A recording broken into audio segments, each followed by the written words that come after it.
కొత్త ఏముందంటనా అమ విజయవాడ డెవలప్మెంట్కి స్టార్ హోటల్లా విజయవాడ డెవలప్ అవడం వల్ల స్టార్ హోటల్ వచ్చి పెట్టుకున్నారు అక్కడ. ఇది కదా తేడా. డెవలప్ అయ్యింది కాబట్టి ఆడు వచ్చి పెట్టుకున్నాడు. అనకాపల్లి ఎందుకు పెట్టుకోవాలా? ఇప్పుడు కూడా స్టార్ హోటళ్ళు ఎక్కడ పెడుతున్నారు అనేది 17 హోటళ్ళు అమరావతిలో అంటే అసలు అమరావతి ఏది నాకు అర్థం కాలేదు. అది 29 గ్రామాల అమరావతి అంటున్నారు. స్టార్ హోటల్ బెజవాడ గుంటూరు అని అంటున్నారు. మరి ఇవన్నీ అమరావతిలో కలుపుతున్నారా లేదా? ఇప్పటికైనా కలిపితే మీరు చెప్పేదానికి ఒక అర్థం ఉంటుంది. బేసిక్గా అమరావతి అన్నటువంటి దాని మీద ఇప్పుడు దగ్గరగా 1 lakh crore ఇన్వెస్ట్ చేస్తున్నారు.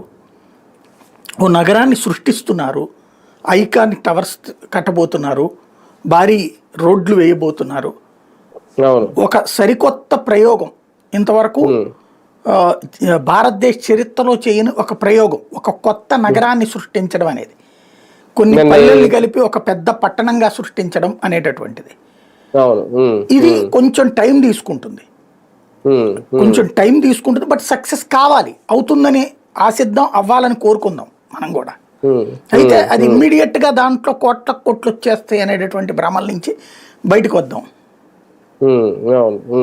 నన్ను ఏదో ఎన్ఆర్టీ టవర్స్ ఏదో నిర్మించబోతున్నారని ఏదో రాశారు ఇవాళ, 2 టవర్స్ అనేది. అంటే డెవలప్మెంట్ దిశగానే ఇవన్నీనా? అంటే ఎన్ఆర్ఐలు లేదంటే పారిశ్రామికవేత్తలు వస్తేనే అమరావతి అభివృద్ధి చెందుతుంది, దాని ద్వారానే